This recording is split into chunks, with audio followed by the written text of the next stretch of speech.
you have Linda, Jim, and Frank, who are all past presidents of our club. Janet was a president of MOS, and Don is the MOS historian. So if they don't know what's going on, we're in big trouble. Thank you very much for organizing this, Mike, and I'm really looking forward to this.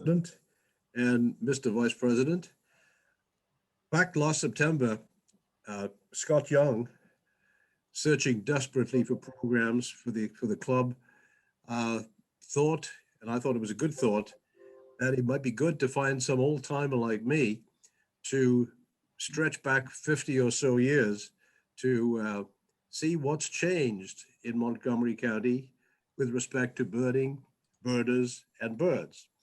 And I thought it was a great idea, and therefore I volunteered. I was strong-armed into doing this by Scott. Because I know a lot of the people, including the panelists this evening and lots of other people too, I thought it would be an excellent idea to give you a little flavor of what has changed. And a lot of things really have changed. Before I introduce our first panelist, let me tell you that my own experience with this club goes back to when I lived in Wilmington, Delaware. Back at the end of the 60s, I worked for the DuPont Company in Wilmington, Delaware. And then I took a job in Washington, D.C. with Cheryl Hoag's employer, the American Chemical Society. And at the beginning of 1967, which is the year when I joined the American Chemical Society, I took my then new and extremely unreliable British MGB sports car down to Kent Island, where I was hoping to see bald eagles. You may not recall, but 50 plus years ago, bald eagles were not as common as they are these days. And at one corner in Kent Island, I came across this group of birders looking at the sky, looking at a bald eagle. This is really exciting. And it turned out to be a group from what was then the Montgomery County chapter of the Maryland Ornithological Society. And the group leader, the trip leader, was Carl Carlson, who's a person that Don will describe to you in a few minutes. Carl was the first chapter president and a fantastic birder, and somebody who was so cordial that once he discovered that I was going to move to Washington, D.C., he said, "You must come to our meetings. We hold our meetings in the Perpetual building in Bethesda." The Perpetual building is no longer there, of course. So anyway, that's my first introduction 54 years ago to this club. Anyway, our first panelist this evening is going to be someone who has been active in this club for a very long time, going back to the days of Carl Carlson, and he knew Carl extremely well. And Don is the historian of the Maryland Ornithological Society. And if there's anything about the society that is to be known, he knows it. So our first panelist is Don Messersmith. Go ahead, Don. All right. And you said you were an old timer. You're a young guy. Anyway, I'm going to call this the beginnings of the Montgomery County Bird Club and progress over the years. Okay. Can you imagine going on a bird walk in 1860 in what is now highly developed Montgomery County with Elliott Cowes and Prentice Webster as the trip leaders? They were the first people to accurately report on the birds in this area. And in one of their reports, they wrote, "The area all about was as primitive as the most enthusiastic naturalist could desire. On a good day, you might even see passenger pigeons and Carolina parakeets." Of course, that kind of wildland is long gone, and so are those birds. And Frank Witebsky would talk about this change. More than 100 years later, in the 1960s, the late Carl W. Carlson, an excellent field birder in those days, wrote 19 bird finding articles in the Atlantic Naturalist, the ANS publication and journal. He included at least 7 sites in Montgomery County. This started him to thinking about forming a chapter of MOS in our county. So in 1964, Carl Carlson and Sarah Sugar Baker, her nickname was Sugar, founded the Montgomery County chapter of the Maryland Ornithological Society. They invited members of MOS and ANS to their first meeting in October 1964. The first annual meeting of the chapter drew 63 persons in March of 1965. Carl was elected president. I was among those in attendance and possibly or probably the last surviving member of that meeting. Carl Carlson led the chapter's first field trip that spring. It went from along the C&O Canal from Potomac to Sycamore Landing. The newsletter, which is now the chat, first appeared in 1967. In those early years before computers, every member received a postcard announcing the next meeting, time and place, and the speaker. Meetings were held in the basement meeting room of the Prudential Insurance Company building, as Mike said, at the corner of East-West Highway and Wisconsin Avenue in Bethesda. In 2003, after much debate and some objections, the name was changed to Montgomery Bird Club, a chapter of the Maryland Ornithological Society. Since its founding, 31 people have served as president. Field trips, always a popular and important activity, are continuing even during the pandemic. And Linda Friedland will talk about that later. Over the years, the checklist of the county's birds have been prepared reporting the numbers of species occurring in the county. In 1968, 147 species were on the list. In 1995, the published checklist listed 317 species. The latest list from the eBird lists 337 species recorded in the county. Now we can add the confirmed painted bunting to the list, although this is not the first county record of this bird. The first county Christmas bird count was in 1955 in Seneca, and Jim Nelson will discuss the Christmas counts later. In the 1970s, Montgomery County birders and others tested field techniques for the new winter bird counts that Chan was developing. Later, some of these same people and others tested techniques for the breeding bird atlas being developed by Chan Robbins, who was then a member of our club. This large project continues with the third breeding bird atlas now underway, with Montgomery County birders actively participating. From 1972 to 1995, charter members Margaret and Maureen managed the only MOS sanctuary in Montgomery County. It is called Adventure, South River Roadway. With the help of about 180 volunteers over the years, they collected a huge amount of data on bird migration. After this, in May 2000, Gemma Radko and volunteers carried out a summer banding program targeting nesting birds. During the 1980s, Claudia Wilds, an internationally recognized authority on shorebirds and former club president, developed and published Finding Birds in the National Capital Area. This carefully researched and comprehensive guidebook set the standards for guidebooks followed. It was published in 1989 and revised in 1992. It remains a useful guide for birders in the region. In 1999, Linda Friedland, then club president, appointed a committee of 11 members to plan a project to produce a bird finding guide for Montgomery County. 24 other members and others volunteered to do various tasks to develop the guidebook.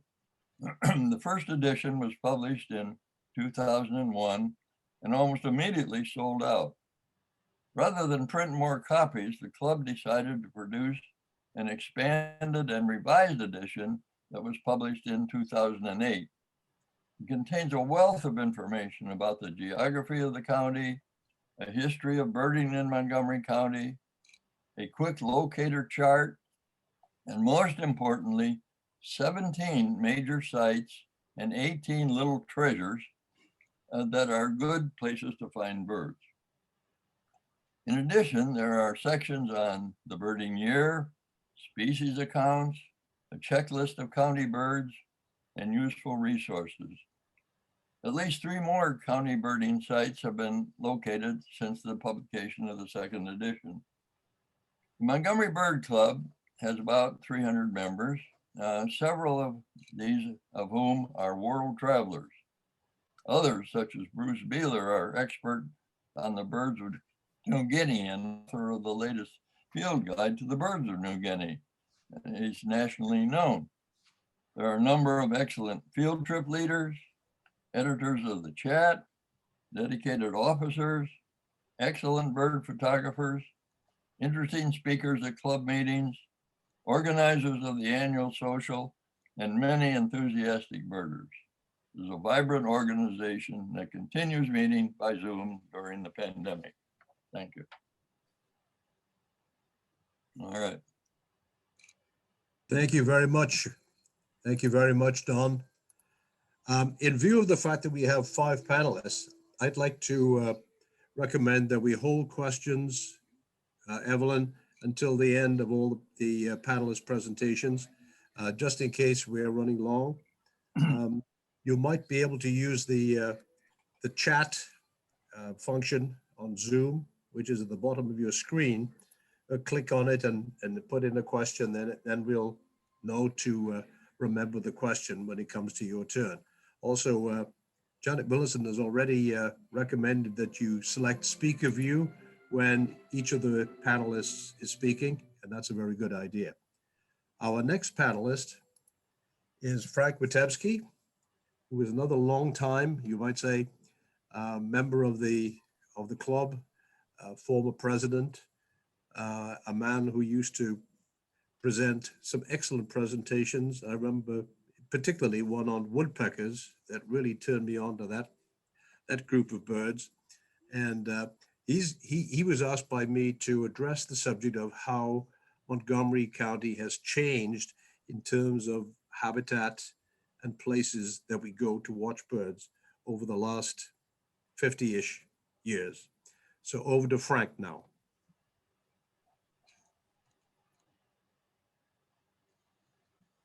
Your turn, Frank.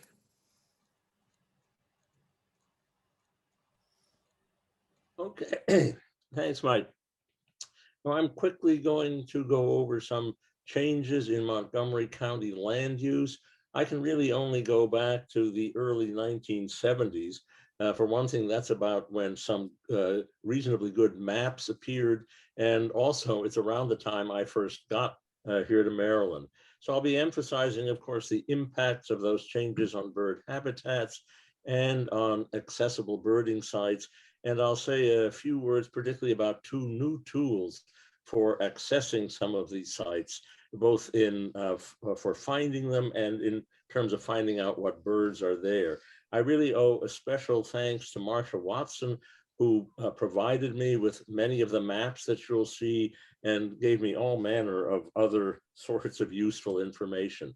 So in the next few maps that you're going to see, this is the key in terms of colors that you'll see on the maps. I gave you a photo, or I'm showing a photograph of the key separately because it's going to be very small when they're on the screen with the maps themselves. And basically, the main, for Montgomery County, the main developments of interest are primarily residential. And the colors go basically from low density yellow through dark brown for high density residential development. There's also some red and some institutional, not much industrial development in Montgomery County at all. The darker green that you'll see is forest, and pale green is agriculture. There's really nothing for just fields that haven't been used for agriculture or anything else. So this is as far back in time as the available maps of this sort go, and this is 1973. You can see, not surprisingly, that most of the development is in south central Montgomery County. Again, the yellow is low density residential development, brown is medium density or tan, and dark brown is high density. Now, in 2002, there's obviously been much more development since 1973. Again, most of it is, not surprisingly, a residential, since I guess it's really largely a bedroom community or a bedroom county. So you see there's been a tremendous amount both of low density and medium density development with some concomitant commercial and institutional development. Again, the green here is forest, all this other pale green is agriculture. Now, jumping ahead to 2010, this is the latest available map of this sort. And bear in mind that this is now about 11 years ago. So there's been a great deal of development since this last map, but there's no map of this sort available to show you. And if you remember the map for 2002, this may not look like there's been much change, but if we put these two maps side by side, you'll see what's happened. A lot of low density residential development has been changed to medium and high density development. All this dark brown is high density, and there's been concomitant commercial and institutional development as well. Now, the Department of Natural Resources of Maryland also has this map for what are called targeted ecological areas. It's really quite an interesting concept, but there's not enough time to go into that. Anybody interested can look at the website down here, which explains how these areas are selected. Basically, these are important ecological areas, important in one way or another, and there are areas that are prioritized for conservation, preservation when possible, rather than just pell-mell development. Now, what I've also done is gotten some Google Earth photographs over time of various different places. This happens to be right near where I live. I'm down here in this corner, and this is Lay Hill Park up here. This is 2005, before construction on the ICC was started, and here is the construction in progress of the ICC. You can see a lot of forest and other land has been used for this. And now in 2019, the ICC has been completed. These white strips are bridges. These on the ICC, this is Lay Hill Road.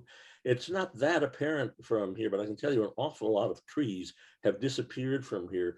When I first moved into this area, I would regularly hear great horned owls in late fall, early winter, right from the deck of my little townhouse. It's been years since I've heard a great horned owl around here. And of course, this is just a tiny strip of the ICC. Looking at this a little bit differently, this is a current aerial Google map view of the area beyond Potomac. This is River Road, of course, and this is Pennyfield Lock Road, to give you some idea where this is. And I'm sure at one point, essentially all this was forest, but there's been a tremendous amount of land clearing. Some of this, I think, is just grass. Others may be areas used for horse pasture. Maybe there's some farming here. And this is an area of mainly mega mansions. These little blue dots that you see, if you got closer, wouldn't be so little. And they're, of course, swimming pools. Now, to look at changes over time, this is one of the earliest maps for this general area that I could find. This is from 1988. This is a little closer in towards current Potomac. Not as far out as Pennyfield, for example. The earliest maps were just black and white. And superimposed here, these lines are the current roads. I think development for this area was already probably starting way back in 1988, but you can see there are essentially no houses, and many of these roads back then just didn't exist as roads. This is the way it looks now, pretty highly developed, again, quite large houses, occasional blue dots for swimming pools, and of course, more roads. Now, in a way, a much more insidious development, if you want to use that word, has occurred. And I was really quite disturbed happening to find this. So this relates to changes in habitat that are not really immediately visible. The essence of this study from 2018, published in the Proceedings of the National Academy of Sciences, is that non-native plants reduce population growth of many insectivorous birds, presumably. The one particularly studied was the Carolina chickadee. And the essence of this is that young chickadees require an adequate amount of insect food to grow and survive. They're essentially obligate insectivores as young birds, and many birds that can eat seeds as adults are also in the same situation, although they weren't specifically studied for this project. And the idea is that non-native plants provide significantly less insect food compared to native plants. They tend to be more resistant to native insects, for instance. So it makes a tremendous difference. And interestingly and alarmingly, the study found that chickadee populations can only be sustained in areas where more than 70% of the plant population consists of native plants. Since more than 80% of the United States is privately managed, much has been converted to non-native ecosystems. And as I said, these findings almost certainly pertain to many other insect species as well. This study was done, for what it's worth, in the Washington, D.C. metropolitan area, but I'm sure it applies to other areas as well. So Don mentioned both of these books. This is Claudia Wild's book, or a photograph of that. And it's interesting and disappointing in a way. Just between 1983 and 1992, one of my favorite birding sites completely disappeared. That was Goody's Nursery off of Goody Drive. That, I think, is now essentially an industrial park. It's the only place, as far as I can recall, that I ever saw saw-whet owls. This is the second edition of the Birder's Guide to Montgomery County that Don mentioned. There are still a few copies of this available. You can get them through the Montgomery Bird Club website, and it really is, I think, still very useful. I like to have hard copies of things when available. Now, let me very briefly go over essentially two newer guides, if you will, to birding sites. So this is, again, largely the work of Marsha Watson, who's really been the driving force behind this. This is only available online, but it's an incredible resource. You can explore this, again, online. Of course, this is just a screenshot, many different ways. By the way, this is the current website. It's been changed from the original one. This is the website at the moment. If we look at this, say, by county, this is what will come up. One of the things about Montgomery County is that the major parks, I think, have largely remained the same. They're national parks, regional parks. So their boundaries, I think, haven't changed that much. Inside, there certainly have been changes in terms of what's happened in terms of trails, access, and whatnot. But the overall boundaries, I think, have largely remained the same. Of course, there's some new ones. This is a Blue Mash Nature Trail, relatively new, of course. So you can click on these in the guide. You can find out much more. If you go to the CNO Canal, this is what would come up. Again, this is in what you'd see in the guide. And this is a tremendous amount of information with links to all manner of other useful things like eBird, hotspot information and whatnot. It's really amazing, and it's a tremendous amount of work. I know Marsha is hoping at some point to add both Lay Hill Park and Tridelphia Reservoir as additional sites, and she would welcome people who know about these sites helping her to write this. She's busy now with working on more analogous sites in other counties, some of which are not nearly so well represented as Montgomery County. And then this is the last, if you will, site finder that I really want to mention. Unlike the other site finders, as I'll get to in the next slide, this is also a bird finder.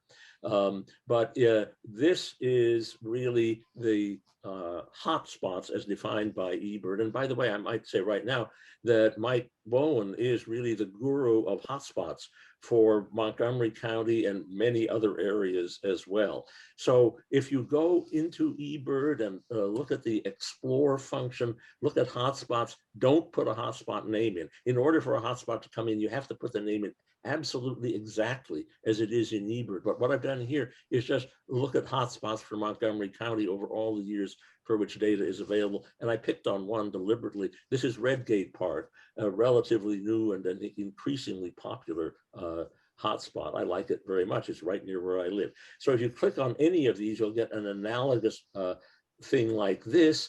And through that, you can get the lists of all the sightings that have been submitted, and you can also get directions to the hotspot.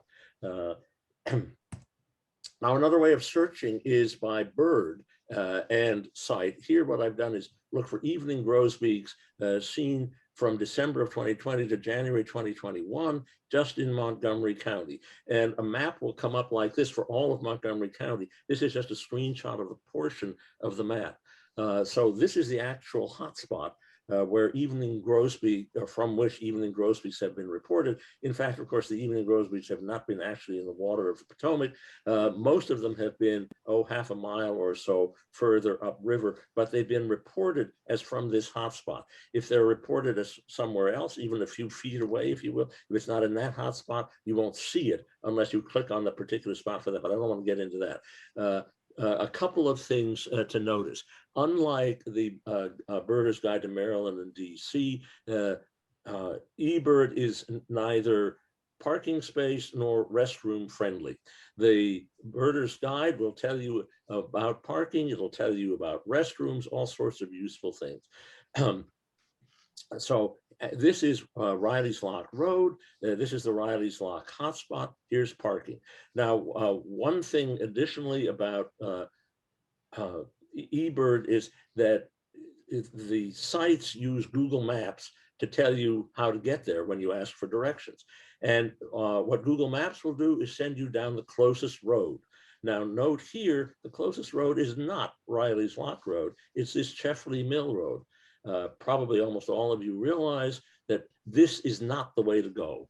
It's almost impossible for at least somebody my age to get from the end of this road over to here. What you really want to do is come down Riley's Lock Road and park here. So it's useful to look at these maps, particularly if you're heading to a hotspot that you don't know anything about, to see sort of where it is and get some idea of where you might park.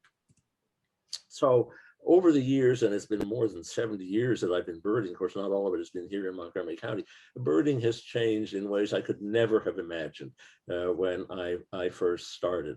You probably all know what's going on here. This is a group of, by my count, roughly 25 birders. Notice that this is not exactly a wonderful example of physical distancing, but everybody is so excited that they want to see this bird. You probably know already what it is, but people, it's just impossible to keep social distancing or physical distancing when you get that excited and you have to stand in more or less one spot in order to see the bird at all. So what's also really different, and years ago I couldn't have imagined this either, these are not telescopes, these are telephoto lenses. And almost everybody, well, not most of the people here, really want to get a good picture. So I'm not sure it's such a great thing in some ways, but I think the photo has almost replaced the bird in terms of what is most important for many people. Now, I was in this group a few minutes before I walked away, turned around and took this picture because that, of course, is what I wanted to see. You saw Evelyn's very nice picture a little earlier.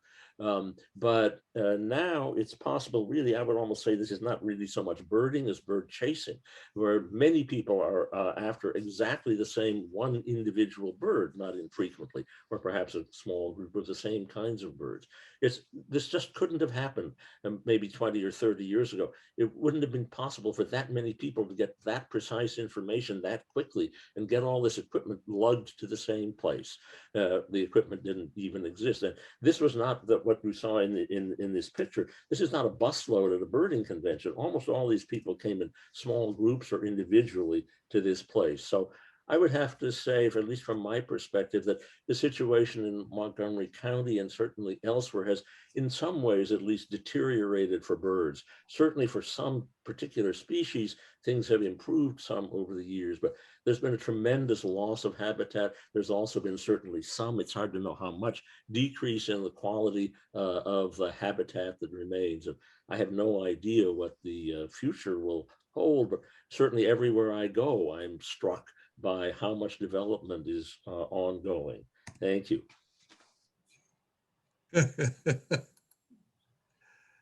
Yes, thank you very much, Frank. You made some excellent points there. And as the hotspot editor for the whole of Maryland and Delaware and Washington, D.C., there's a few things that we have to do, including moving the exact location of the hotspot to someplace at the end of a road, so people don't try to get from Shifley Mill Road across to the canal by wading across the canal there. As I said before, I think we ought to keep questions until the end, until all 5 panelists have presented. A number of people have already put up questions on the chat, and most important of those, I think, is the fact that the guide to the Birders Guide to Montgomery County, 2nd edition, there are still some copies which President Evelyn has in her possession, and will part for them only if you write a check to the chapter and give it to the treasurer, Chris Wright. So our next presenter is Janet Millenson, who, as Scott said earlier, was president of the Maryland Ornithological Society, and she had previously been a state director from our chapter. And we've asked her to talk about the relationship between the chapter, this chapter in particular, and the state organization. Janet, all yours. Thank you, Mike. I grew up in Montgomery County, and although our family picnic, vacation, visited relatives all over the state, my loyalties were with Montgomery County. So when my husband and I moved back to the area in 1990, after 15 years away, I immediately called up people I wanted to be in a Christmas count and so forth. And John Bierke, who was the compiler for the DC count, said, the group you want to join is MOS. And so I did. Now, one of my initial impressions is that all the men were named Don and all the women were named Helen. But I joined anyway, even though my name is not Helen. And I was very impressed by the members, because we had people, as have been said, like Claudia Wilds. Let's not forget Lola Oberman. And, we have so many people who are world travelers, but there was still this generous sharing of knowledge. And I've also enjoyed the occupational diversity of the chapter, people from all walks of life coming together to pursue our common interest in birds. It's great. So in 1997, I became a state director. I think Gary Nelson was the one who nudged me into that. And I do remember, I don't recall what date Don said, but I do remember in the late 90s in the council, there was maybe it was before I was a state director, but there was discussion of changing the chapter name from the Montgomery County chapter of the Maryland Ornithological Society to something a little friendlier, like the Montgomery Bird Club. There was the Baltimore Bird Club and so forth. But at the time, there were some people in the club who felt that would I don't know, let in the hoi polloi, you know, we didn't, but eventually we did change it and the world did not end. Participating in state board meetings really opened my eyes to how we take our resources for granted. And here in Montgomery County, we think we're smarter than everyone else, which is true. I mean, for the county as a whole, you know, we do live in a bubble of entitlement and privilege.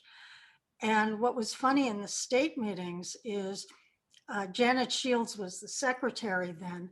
And whenever she'd present the minutes, several of us from Montgomery County would speak up and say, you know, Janet, there's a typo here, or that's not exactly what it was.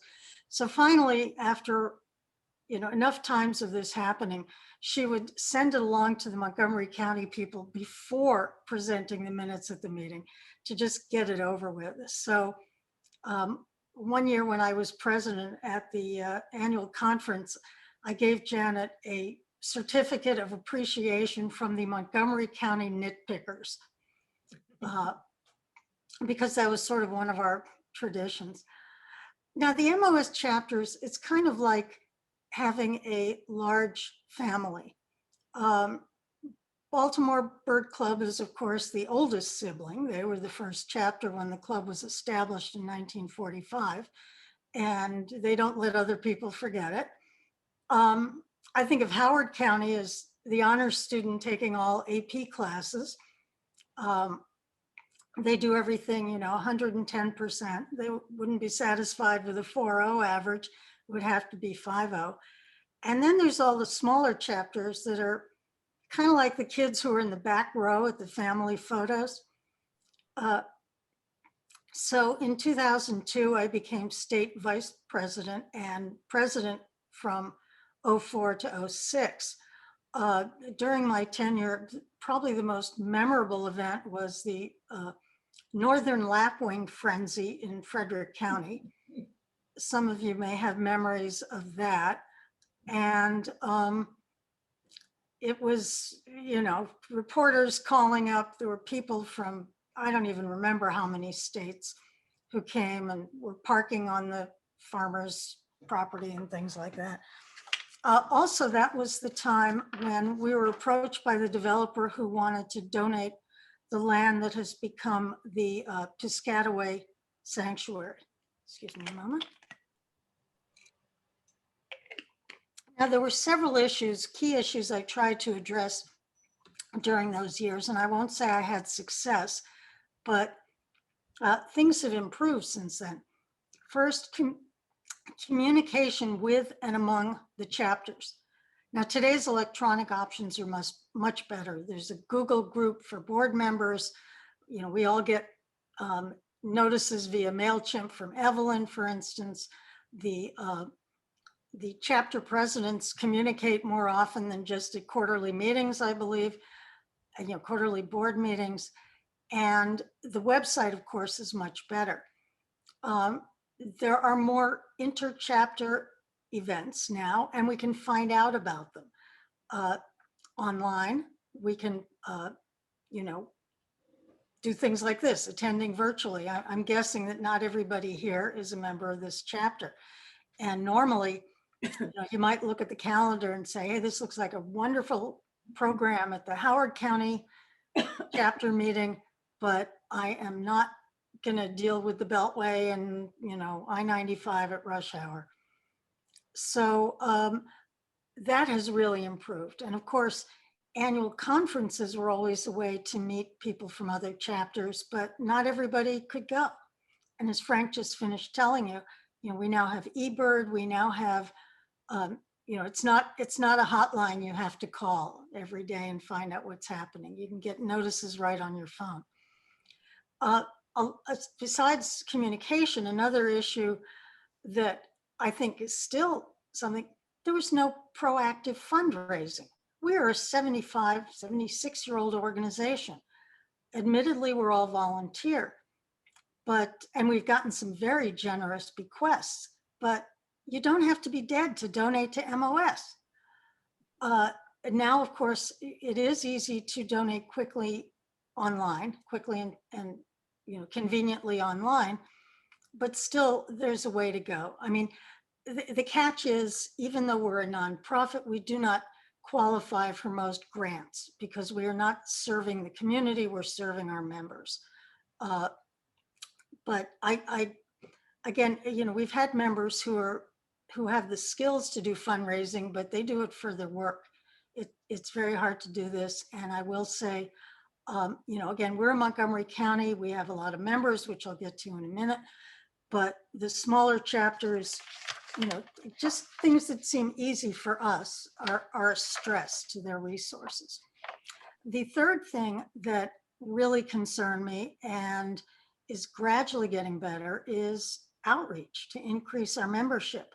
There used to be a lot more members than there are now. And, the advantage of this pandemic is a lot more people are becoming conscious of what's going on in nature. There, more bird watchers. We'll once they can get back into the bars and restaurants, we'll see if they still care about birding. But I got from Marianne Dolan, who has the membership figures for the state. I got some numbers and made a very interesting chart. The chapters ranking them by the number of members, and then sort of the membership per capita for the county population. So in other words, how many members per 1,000 residents in the county? Montgomery, of course, is near the top. Okay, the chapters, Baltimore is the county plus the city. So of course that's the biggest, but they are fairly low on per capita membership. Montgomery is second largest. We have around almost 200 members. And of course, the second largest population compared to the Baltimore's. We are 8 out of 15 chapters in terms of per capita membership, given the population of the county. Nobody, I will let people guess which chapter is number 1 in per capita membership. Nobody will know this, but give it a try. Anyone? Tri-County? What was it? Tri-County? No, but you're in the sort of geographic vicinity, Talbot. And Marianne said that's because a lot of people are moving over there in retirement, and it's got great birds.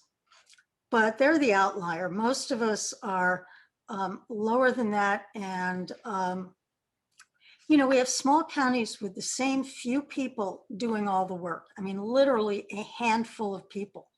So we need to do more outreach. But also there is the issue of diversity. And one of the things I tried to do in the past is leverage our new sanctuary, the Piscataway one, to do more outreach in Prince George's County. Patuxent is one of the smaller chapters and does not have the resources or whatever. So, Marianne and I were talking about that a bit. But, there's a lot of people over there we could get as members, and it's a statewide issue that we need to look at. But again, I guess my time is running out, but, we have so many resources, so much going on here. Let's use our smarts and our resources to keep MOS on track to at least make it to our centennial. And thank you. Thank you very much, Janet. That was very interesting and really quite sobering in terms of the relative decline in membership. And when bird watching is becoming so very, very popular, especially during this awful pandemic, it's kind of a tragedy that bird clubs, including our own, have not expanded in size. There's at least one question for you, Janet, in the chat thing, but we will keep that to a little bit later. It is a question about the figures for DC in terms of number of birders per population and so forth. We're going to go directly now to Linda Friedland, who has been for quite a number of years our very hardworking field trip chair. And prior to that, of course, was vice president and president of the club herself. And she has an interesting perspective on the development bird field trips in Montgomery County. So please go ahead, Linda. Thank you, Mike. Well, for me, it all began innocently enough in 1994 when then President Lou DeMoy called me up and asked me if I would chair the field trips. Well, since there was no committee to chair, I became the sole proprietor. And little did I know that it would continue on for a very long time. The field trips at that point in the club had become kind of a patchwork of self-led trips and mainly local and not drawing a huge amount of participation. But as Lou pointed out to me, he said the lifeblood of our club, two things, the meetings and the field trips. And the field trips, that's where you really get to not only gain birding skills and find out about good birding spots, but make friends, take advantage of the great leaders and feel more connected to the club. And I think this is true for everybody. You really don't get a chance at a meeting to talk too much, but on the trips, you really can. So I jumped right into this new role that I had. And of course, being younger, and just going ahead with it, went and asked the Claudia Wilds, the expert in the area, our whole area for shorebirds, to lead a trip for our club to Bombay Hook, which she did. And as it turned out, this was her last trip that she ever led, because she had cancer at that point and didn't live too much longer. But I got involved with many leaders, people that I didn't know or got to know. And it was slow at that time. It was a little harder to set up the schedules, to work out the, who was going to lead at what time and where. It was slow going, mostly done by phone in those days. It was a little bit before email became so easy. But over the years, with the help of the leaders and the suggestions from the membership, it did expand the reach and the variety of our trips. But there was a mix of weekday and weekend trips. Some of you will remember heading over to Rock Creek Park for Bill Dobbins and Wallace Cornack to show us spring migration at it, looking way up into those tall, tall trees.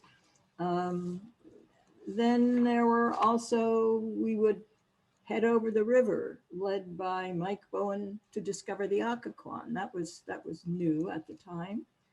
And we stood, some of you, yes, many of you remember standing in the spring, chilled to the bone, waiting for the sound of the woodcock with Jim Green and his big flashlight helping us get on them. Huntley Meadows wasn't too far to go for a morning in those early days.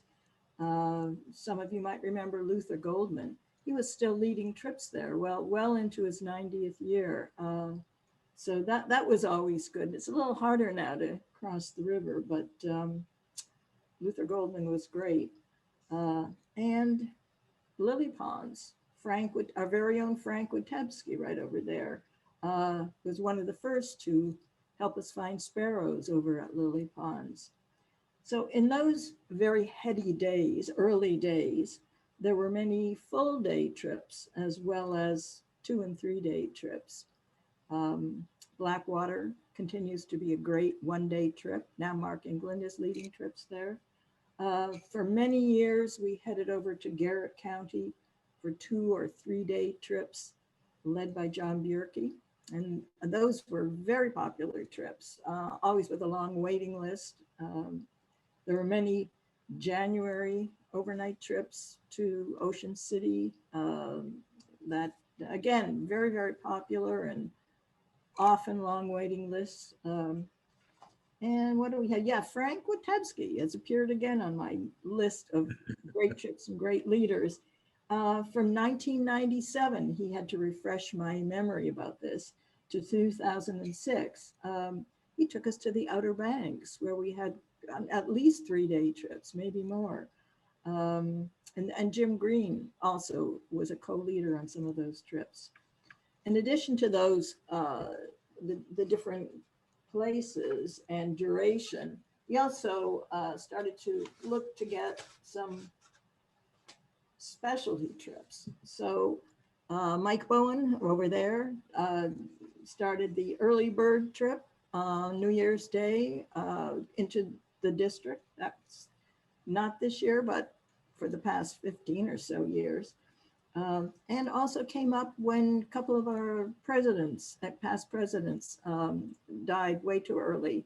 We decided to have memorial trips to honor these presidents, Hugh Haynes, Lou DeMoy, you will remember well.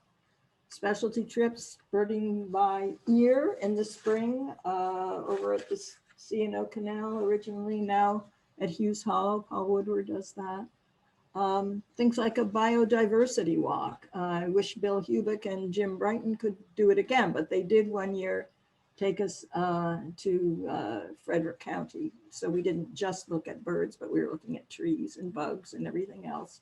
That was great. There've been a lot of joint trips, which I mean, we are part of MOS, as Janet Millenson has pointed out so beautifully. And so Marcia Balestri led some trips, Frederick, Montgomery, to Lily Ponds, Les Roslin to Talbot, ANS, many joint trips with ANS, the Hawk Watch and Jug Bay, for example. We went to Calvert County for many years, I think 3 or 4 years at least, and Sue Hamilton led us there. And over in Charles County, George Jett and Gwen Brewer. But with the changing times and the bird populations, as Frank has pointed out, it meant that we now have to think about different places to go. The C&O just is no longer the great hotspot for warblers, but now we have just found out about Kenilworth Park, Red Gate, Croydon Creek. These are great new places, and we've got great leaders to show us exactly where to go and what to look for. Wheaton has become a great hotspot for warblers, and Little Bennett too. And thanks to people like Mark England, we were able to gain access to Oaks landfill and be part of the spectacular sight of watching the harriers being replaced by the short-eared owls in winter as the sun goes down. That's always a great thing to do. But with the advent of eBird, and this, Frank has pointed this out too, and Maryland Birding, Google Maps, and all of these things, birders now have easy access to what's where, how to get there on their own or with a small group. But so many have opted to do that, but we still, even in the time of COVID, we are still filling our trips and getting people to come out and have waiting lists too once more, in spite of all of that. But let's hope that once this is all over, we can start doing these 2- and 3-day trips to far-flung places like we did in the past. And finally, I would just like to say that talking about different chapters and their different strengths and weaknesses and who's the best, well, I happen to think that we have the best leaders. I really do. We have these wonderful, I mean, they're skilled, they're patient, they make even the rawest beginner feel comfortable and learning. So we continue to build up our rota, or what can you say, the leaderboard of trip leaders. And this year, this is really great. We've got several new people leading. Max Wilson is leading a trip over at Cabin John. Joe Cox is a new leader. And our president, Evelyn Ralston, is leading a trip for us at Wheaton. And we also have the youngest member now to join the leaderboard, and that is Nathan T, who will be teaming up with his mother, Stella, to lead a trip at Hughes. That, unfortunately, the one they had scheduled needed to be canceled because of weather, but it's going to be rescheduled, so don't worry. I don't know if there's time. I was going to ask some of the leaders on our panel if they had any little incident they wanted to report, but I don't know if there's time for that, Mike. Well, I'd be happy to respond to that. Okay.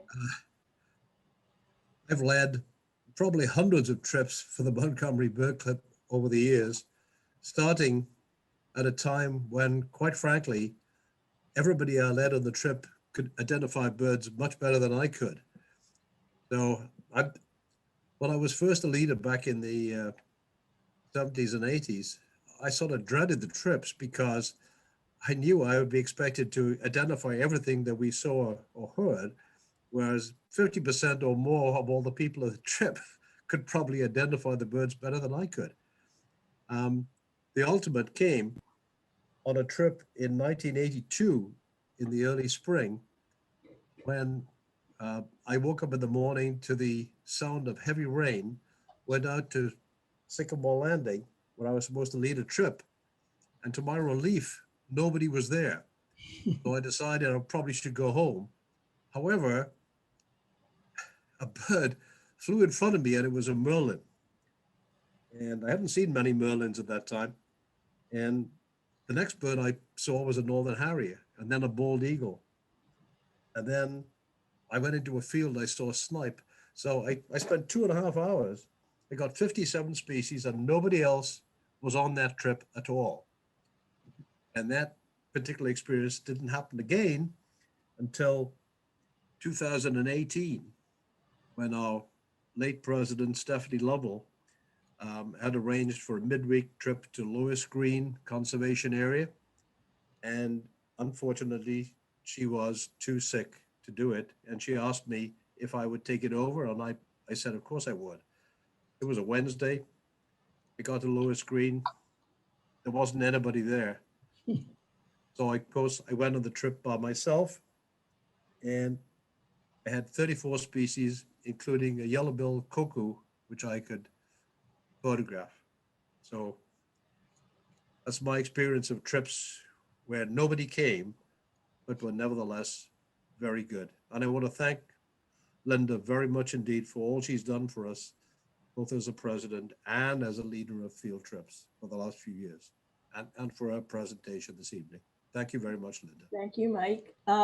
Did you have a tale you wanted to tell? Well, I have a little one, but first I would like to also echo something that Mike had said.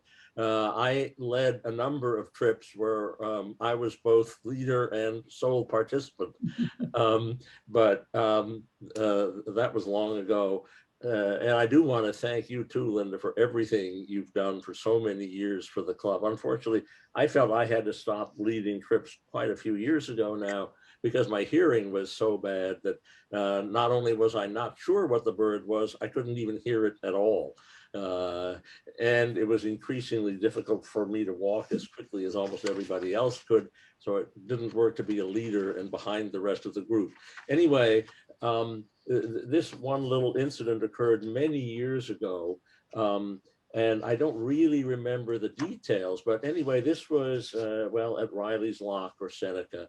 I can't remember whether the focus was just on warblers or what, but at any rate, we had just crossed the little bridge at Riley's Lock and we heard a warbler and I said, aha, a parula. It was fairly easy to find. It was just at the near end of the turning basin, fairly low down. I didn't even raise my binoculars. I mean, I knew what a parula looked like and I wanted to try to get everybody else to see it. So I described what they should look for. This little warbler with a blue back and a green patch on the back and broken white eye-ring, wing bars, white wing bars, yellow chin and throat and upper breast, this nice band across the breast. After a minute or two, when it seemed that everybody had seen it, I was a little puzzled because nobody said anything. Nobody asked any questions. So finally, I looked at the bird myself through my binoculars, and lo and behold, it was a cerulean, not a parula. Thank you, Frank. Maybe Don, did you have a tale to tell, Don? Just a real quick one. One time I was leading a trip to Hughes Hollow, and it began to rain. And so there used to be a little falling down shed. And so we all crowded in there and in the rain. And I was going on and on about birds and everything, you know, and I kind of looked around and I said, "Do you want to go home?" And they all said, "Yes." End of the trip. Good one. Yeah. Okay, thanks, Don. Thank you, Linda. In view of the time, I think we should go on to our last panelist and thank him for his patience up to this point. This is Jim Nelson, who not only is a past president of the chapter, but who has been for the last, well, you can tell us how many years, the compiler of the Seneca Christmas bird count, which is one of the bird counts on which our members take part. Another one is, of course, the Sugarloaf Mountain count, which Janet Millenson is the compiler of, and which I have been from time to time a counter on. So Jim has been asked by me to review the results of the Seneca Christmas bird count over the years and to see how that reflects on the change in bird diversity across the years in Montgomery County. Jim, over to you, please. Okay, thank you, Mike. All right, I'm gonna tee this up here.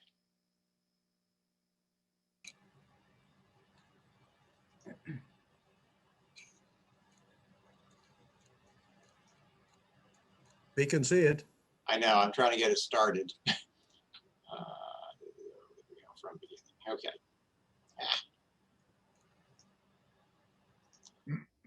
Pardon my mouse technique, there we go. Okay. Okay, so as Mike said, I'm going to speak about changes in Montgomery County bird life as reflected in the trends from the Seneca Christmas bird count. And as Don mentioned, the count started in 1955, so it's older than the bird club itself. And I'm guessing, I haven't had a chance to really dig, that the origins were probably through the Audubon Naturalist Society originally, and then it slowly morphed into more of a responsibility for the Montgomery Bird Club. Just to quickly give you a sense of, let's see, oops, sorry. Unfortunately, this slide is not a good size. I want to give you a little sense about the circle, because when you talk about how the count has developed, we have to understand this portion here is in Virginia. And Frank spoke a little bit about the development that's been happening in Maryland. Of course, the development on the other side of the river, where there is no such thing as an ag reserve or anything like that, means that the portions of Loudoun County and Fairfax County here that are part of the circle have really transformed much, much more than the totality of the area that's in the circle that's in Montgomery County, because fortunately, because the center of the circle is here at Violet's Lock, a good piece of the Montgomery part of it is in the ag reserve. So we've had the benefit, and some other major parkland like the C&O Canal and some of the parks that go north. So we at least have the benefit of more preservation. So when I talk about the trends this evening, it's a little hard to break out what may be the changes in Montgomery County specifically, and what are the changes because of all the stuff going on across the river. Okay. So again, in 1955, there have been 62 recorded counts. There were 4 years where there was no count recorded, and I'm still doing some research there. I inherited some files from Mark England, who was my predecessor as compiler, and I think I have data for one of these years that I may be able to contribute to Audubon to fill in the gap. Interestingly, the first recorded counts were, I think, before the Christmas bird count got more organized as a national effort, and it was a little more piecemeal in those early years. But even in after the first 10, when there were not a lot of people and not a lot of coverage, these total species observed in the Seneca Circle never fell below 90, which is an amazing number. This always happens by tradition. It's always the first Sunday in the count period that the Seneca count occurs. And the all-time species count was in 1995 when 110 species were found on the count day. And since that, well, through the years, annual counts have been 100 species or more 28 times, which is really amazing. And since 1975, we've had lots of volunteers all the way along the way, but since 1975, we've had 100 or more people participating each year, which is amazing. So the most notable changes are the habitat losses and changes due to the growth and development. And obviously in the Montgomery County side of things, the most significant is the loss of the natural and rural areas that are outside the ag reserve. And you can see that on Frank's map and the way it sort of goes up through the center there along 270 and then it goes out to the sides. Another factor that we're seeing more and more is the effect of climate change, and what that's affecting is where birds are in December. We're finding more and more that if it stays warm to the north of us, certain migrants that would be here by December aren't here by December anymore and may never come in a winter, depending on the weather. And obviously, much beyond the Christmas bird count, habitat and climate changes have impacted bird reproduction and survival where they breed and where they winter, and obviously it can have impacts even in the areas that they migrate through. So I want to talk about species trends just kind of as reflected by the CBC results. The most significant are the reductions in the number of open country rural species, which is not surprising given the levels of development, the development in Montgomery County, but again, because the results are also part of Northern Virginia, the significant changes across the river.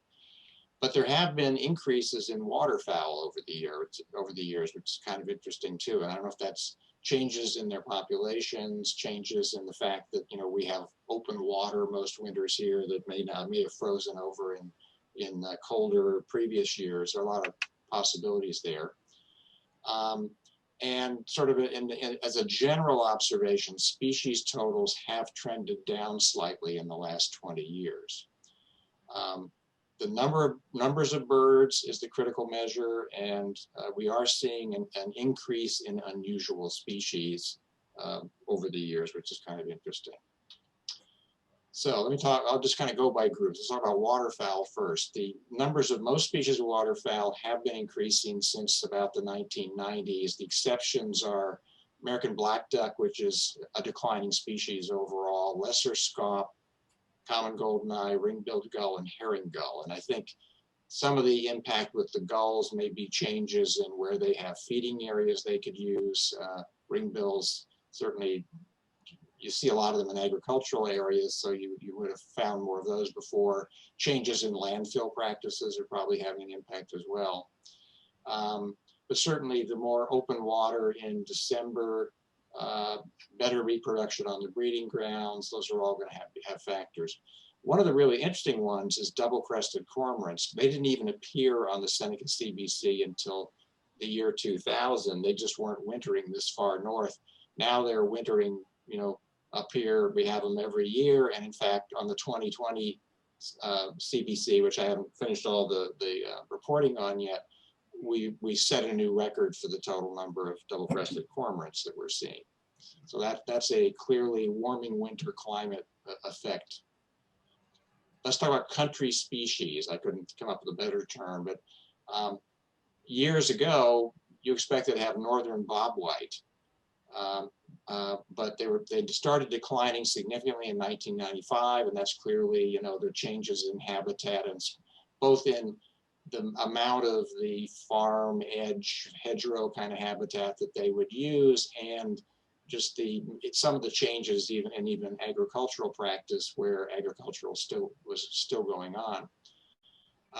Ringneck pheasant, which is of course an introduced species, but was common after it was introduced, was basically gone since 2004, with the exception that we now have them pop up one or two at a time, generally in McKee-Bescher's wildlife management area, because the Department of Natural Resources is actually releasing them there for hunting. There's been a nice slow increase in wild turkeys since 1998. They've become more common. On the other hand, American woodcock, which was pretty reliable, for most counts until 2004, and since 2004, we've only had 5 birds, and in all but one case, that was a single sighting. And we did have one this year in 2020, which was interesting. And this was one that I was somewhat surprised by, but in a sense, we think of mourning doves because we have them around our yards, but they really are a country species too. And they've been steadily declining since 2007. And as I mentioned here, generally, 1,000 or more back before that, and now less than 500 as we hit each year. So that's kind of interesting. In the raptors, it's a lot of different things going on. Black vultures have just skyrocketed in a sense since the mid-1990s. And that also seems to be, in my mind, where do they spend the winter? I think in times when winters were colder, turkey vultures might hang around, but the black vultures tended to disappear and then come back when the weather got warmer. We've had a steady increase in turkey vultures since the 1980s. I don't know if we're creating, more roadkill and stuff for them or what it is, but there are plenty for them to eat.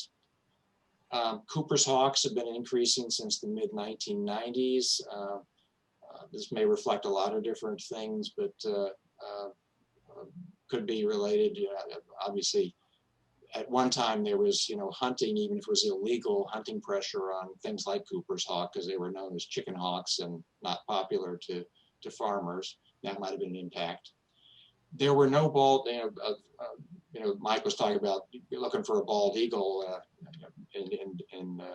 back in whatever year it was.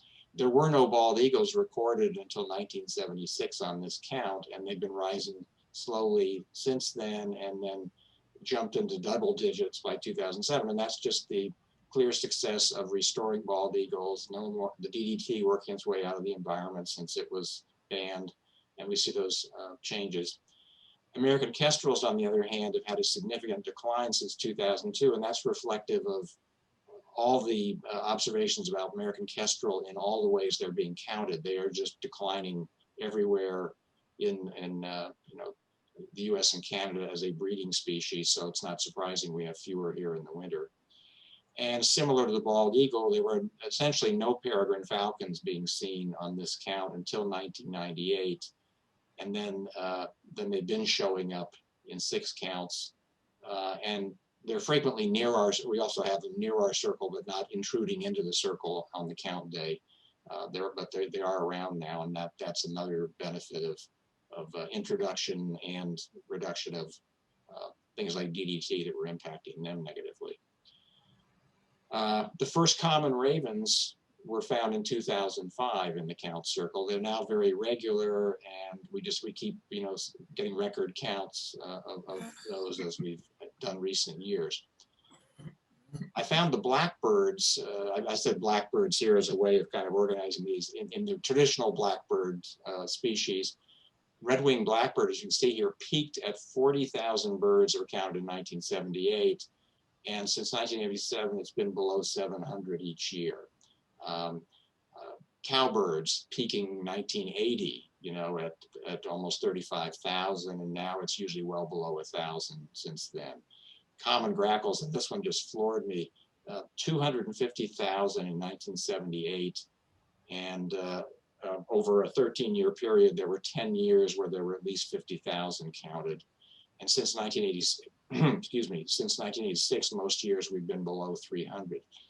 I think it's hard for me to nail down these 3 species as examples, but I think it may be the significant change in the kind of habitat they would have, the fallow, not fallow fields, the harvested agricultural fields with lots of leftover waste in them that I think they would have, waste grains and things that they would have been feeding on, I just don't think are in our circle anymore. And I think these big number populations are just moving farther south, because I read these phenomenal counts from southern states of their wintering blackbirds. There are clearly lots of blackbirds of the various species, but it's just they're not doing these wintering things in the mid-Atlantic. They go farther south and have more food there. That's my my guess just from these numbers. Other country birds, the eastern meadowlark, significantly declining since 1990, usually less than 10 seen each year. And then this year we just broke the bank. In December of 2020, we had 68, mostly in two flocks, one on the Virginia side of the river and one at the Isaac Walton League property near Poolsville, which got us to that number, which was phenomenal for recent years. Other interesting ones, the mockingbirds falling since the 1990s, again, reflecting the changes in the hedgerow, habitats that are popular with them in both sides of the river. But interestingly enough, the eastern bluebirds have been increasing, and I'm assuming part of that is because we love bluebirds and people are maintaining bluebird trails and putting out houses. And we got our second highest number ever in December of 2020. So they're doing well. In the sparrows, it's very interesting. Field sparrow, tree sparrow, white crowns, and white-throated have all shown declines since the 1990s. And again, that's probably just the change in the amount of habitat that's around for them to be in the winter. But we have seen chipping sparrow increasing in that same time interval, which is kind of interesting. For lack of a better term, I characterize the yard birds because these are things that we would count in yards as well as finding out in the less developed part of the county. And I think the first two of these may be closely related to the study that Frank was talking about, and some other factors. But Carolina chickadees and titmice are both down, declining since 2000.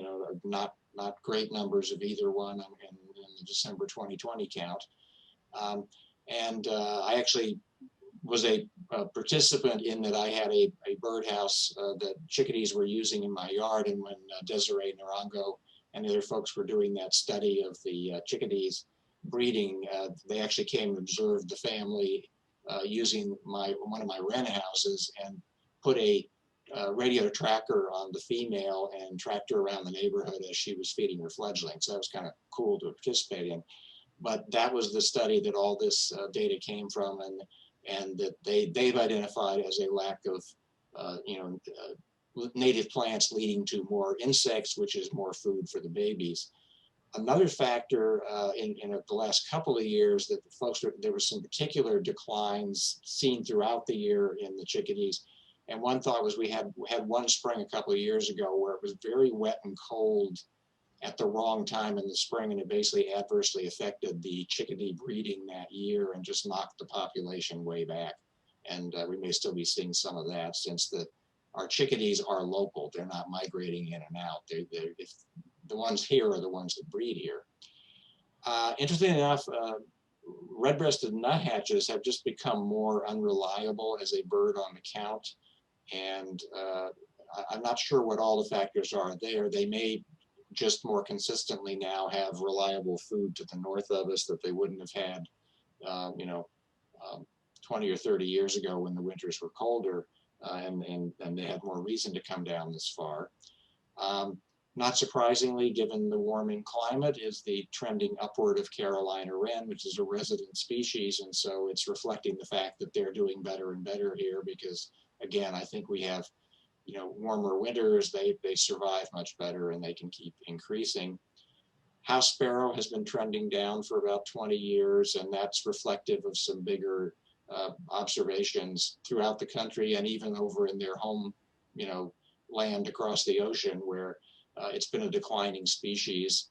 And it may just be a factor of, we see a lot of them around our feeders at our houses, but their numbers were also dependent on, feeding at around farm buildings where there was going to be a lot of grain and oats and things lying around for them to eat. That might have affected it. Both the finch species, the house and purple, have been trending downward as well, which is kind of interesting. But goldfinch has remained pretty steady in terms of its numbers. So my final observation was I was expecting that what I would find looking at the years of data was that we would be getting more unusual species now given the warming of winters, and we would see more lingering warblers and things than in years past.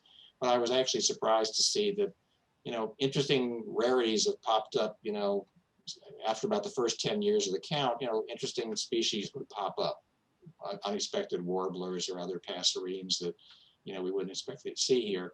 So there's not a real pattern to that, even though we are picking up some new ones pretty steadily, and have another new warbler, black-throated green on this year's count that we hadn't had before, for example. Some species that obviously at one point would have been considered rarities are not anymore because they're now here. And these are generally species that they weren't migrating out of the US. They were only migrating farther south than us. And what's happening is because it's warmer up this way, they don't have to go as far. So we're more likely to see them staying north. So we have some species just growing that way. Ravens are not exactly an example of that, because ravens are historically, when European settlers first arrived in the New World, ravens would have been found all over our area and out to the coast. But with the cutting down of forests and just all the results of the settlement time, they sort of were pushed back into retreat into the up into the Appalachians, and they've now slowly been coming back this direction. So they're not really an issue this way. The other thing about unusual birds is that there were some rare winter visitors that we might have had some more of in the past because they actually came down, and now with warmer weather to our north, they're going to hang out to the north. So with that, I will turn the thing back to Mike, and I guess we can do questions. So let me unshare here. Well, thank you very much, Jim. Let me defer at this point to Scott and Jim. Let me defer at this point to Scott and Evelyn to tell us how long, if any, we have for questions. I think as long as people want to hang out, well, not forever, but for a good Okay. minutes or so, if there's enough questions. I want to correct Mike.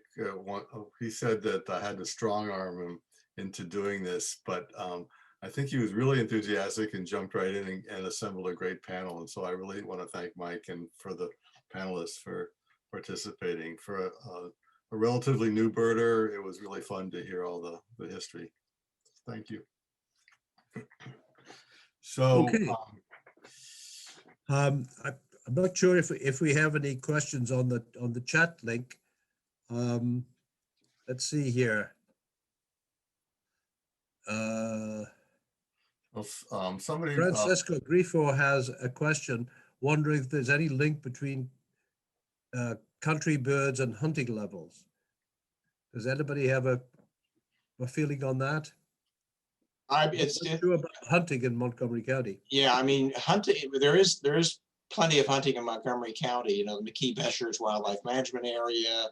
The Isaac Walton property in Poolsville is hunted, and turkey hunting is popular in the county, and yet the turkey populations have been trending upward. And I think the thinking on things like loss of bobwhite is that's a habitat issue. That's not a hunting issue.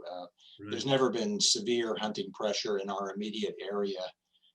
It's possible that some of the waterfowl increases are maybe just because there's a decline in waterfowl hunting generally, just because of the hunting population has been shrinking. That's been one of the concerns, because a lot of habitat conservation money comes through agencies whose budgets are all from license fees for hunters. And then there's an interesting uptick in the pandemic. I just was reading an article. There's been an uptick in the pandemic year of an increase in the number of hunting licenses observed in a number of states, because people have wanted something to do in the outdoors. So it's been happening, but there's really not in the last 20, 30 years, I don't think hunting pressure is at all affecting any of our bird populations. I wondered specifically about the mourning doves, because I always see, the dove hunting fields at McKee-Beschers, but I didn't know if anybody actually hunted doves. people may, but there are so many doves. Again, it would have to be it would have to be on a scale of what happened to the passenger pigeon, where they were being killed in the millions to have that kind of an impact. Thank Yeah, you. it's amazing. In the United States, every year, 20 million mourning doves are shot. And yet this is still a pretty common species. And if you've seen them when they get scared in your yard and they go boom and fly in every direction, they're not easy to hunt. Even with That's right. shotgun, so. Andy Martin had a question for you, Jim, having to do with, was there any trend in the numbers of great blue herons over time on the Seneca count? That's again, is the water open issue. And I think we have sort of seen some increase in how often they appear. It's not big numbers, but in how often we get them. I'm actually, as we're talking, I'm doing a quick look at my table here to see if I can find the numbers. Let me see, great blue, yeah. They're commonly, we get them anywhere from 40 birds to almost to nearly 100 birds in different years over the last 20 to 30 years. So as long as the water is open, it's amazing how many of them can stay around with us and actually be here in the winter. They just need somewhere where they can go for fish or frogs or whatever they're going to try to find to eat. And you get some, we still get the occasional unusual river or winter where something like even the Potomac freezing over would happen, but that's become less and less common. So it's even easier for them to find food here. What's interesting is when you get the occasional great egret to hang around, and we have had great egret a few times, and we do have the family of sandhill cranes that's now become regular the last 5 or 6 years on the count that are sleeping over in Algonquin Park on the Virginia side, and then coming over in the daytime to Montgomery County Ag Reserve to eat. And we weren't having basically we had no sandhill cranes until the last decade, and now they're becoming regular for us, albeit only 2 or 3 birds. Well, I have an anecdote. I don't know how relevant it is to the hunting thing. That I don't know if Lydia's still here. She told us about going to Hughes Hollow, and it was rail hunting season, as if we have very many rails at Hughes Hollow. But she ran into a hunter who was walking out and showing his 3 rails that he caught, but they were green heron. So I don't know if we're going to have any green heron at the Hollow this spring or summer or what. So. We had a question Taste. from Ed, our webmaster, which is a very challenging question to anybody on the panel. It says, where will birding be in 20 or 50 years from now? Where do you think we are going in the county? Anybody want to take that on? Some years ago, I came up with the idea of writing a Christmas bird count report. Well, I don't remember how many years, but we'll say 50, 60 years. And in my imagination, there was a report that this year they passed the 1 million mark finally in starlings, and house sparrows were still on the increase in 50 years from now. And someone actually reported a mockingbird,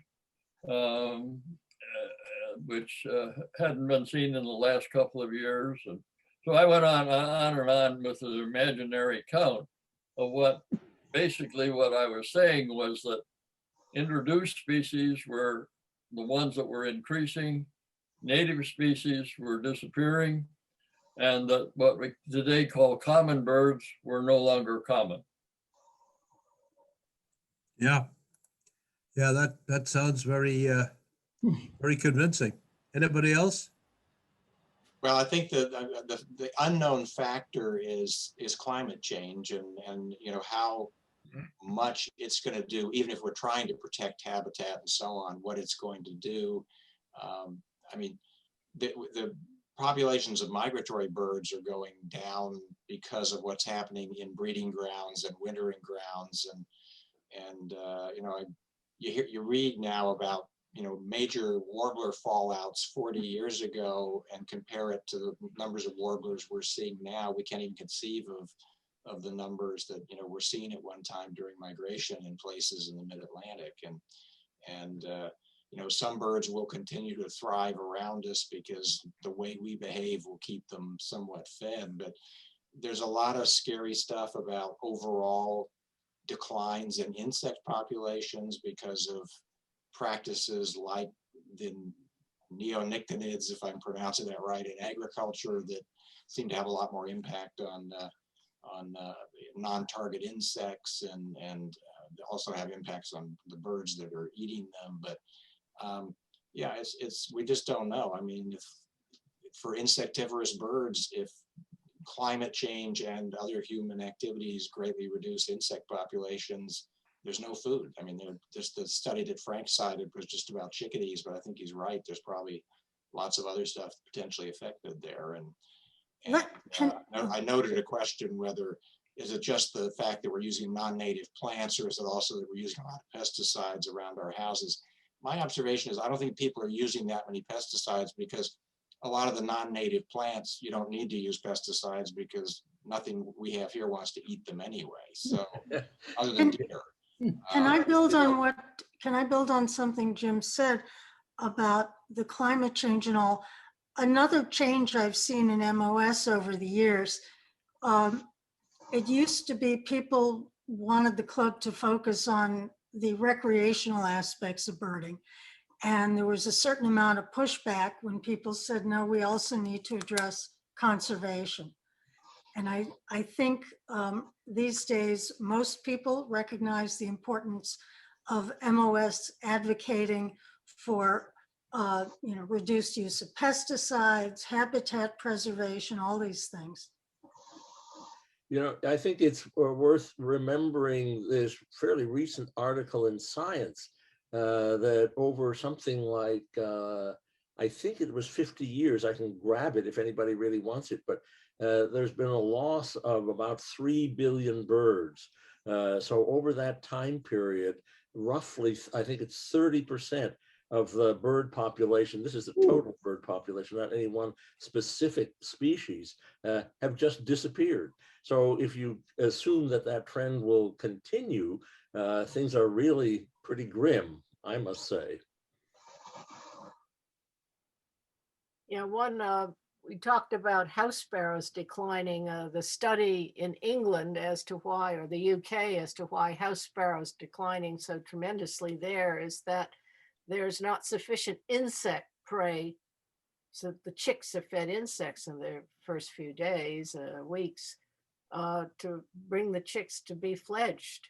And this is a native species there. It's just not enough insects left. And there's tremendous declines in a lot of their birds strictly for that reason, even though there's still a lot of hedgerows and agriculture and so forth. So I think we can all see that too, because I don't know about you, but driving 20, 30, 50 years ago down the highway, your windshield would be completely covered with bugs. And now it's much less of a problem that way. There's another reason house sparrows are declining over the last even 100 years.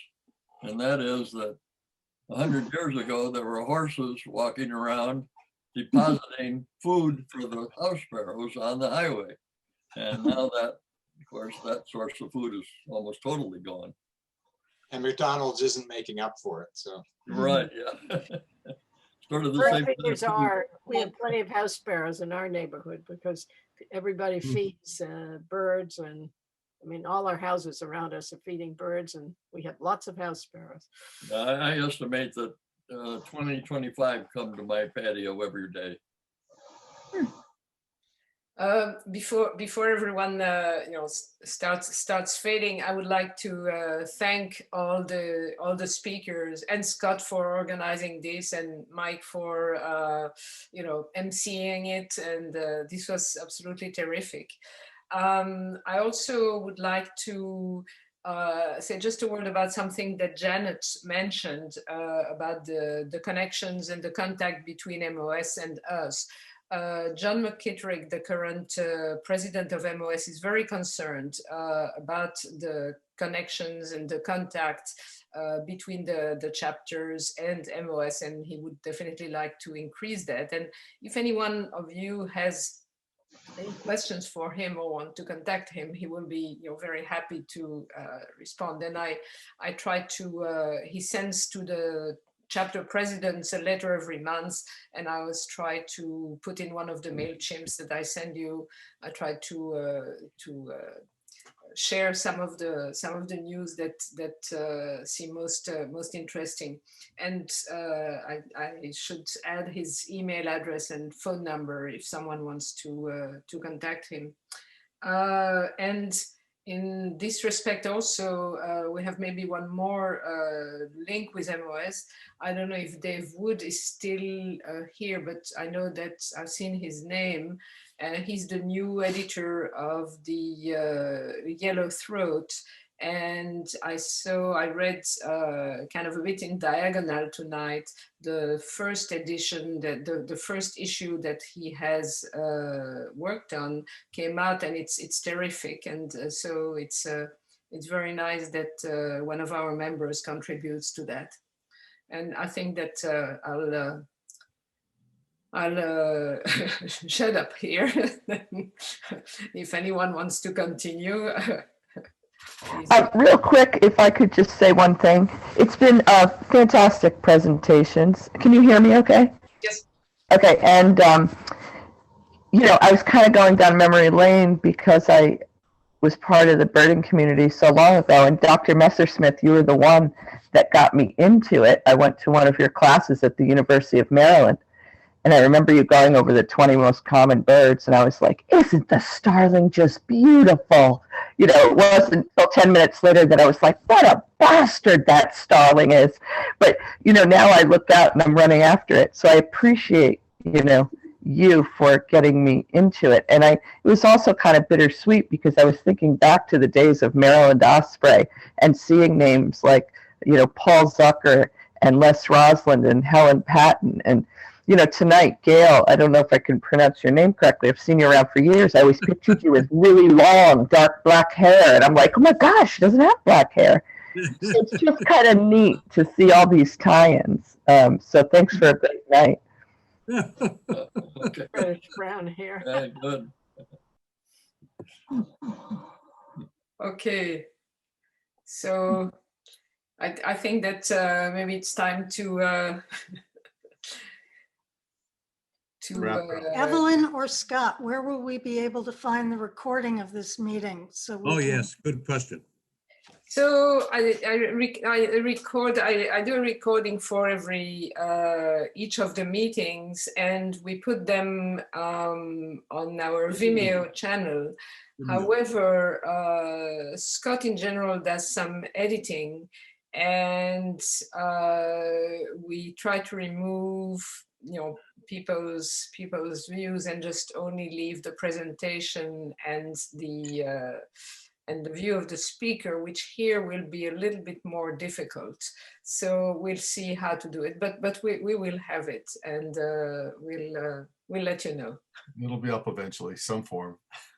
Yes. Okay, so good night, everyone, and thank you very much again. Thank you. Good night. Thank you, Evelyn. Be careful tomorrow. Oh, Yeah. Yeah. If the meeting were tomorrow, it would have been snowed out. We missed it, Yeah. at home. Yeah. That's right. No more snow outs. Yeah. no excuses now. You've got to Curse of the February chapter meeting. Yeah. Okay. So, Don, actually, I have a question for you. There's just a few of us left. Did you know a member named, last name was Hogan, like our current governor? I don't know exactly the first name. I can find it. Does it ring a bell? Not for me. Okay, because actually These are the people who first lived in my house. And I once saw a list of people who had attended something in the 50s or 60s. And I saw the address of my house and I said, oh, that's very interesting. I have a lot of the membership lists from way back that we use for the 50-year awards at Yeah. MOS. Yeah, And what year would it be that this Hogan lived? I don't remember. I have to try to find it again. All right. Well, if you find it, I have lists that go back to the 1960s. Okay, that's great. Okay, nice seeing you. And Okay. Good night. I will now end it.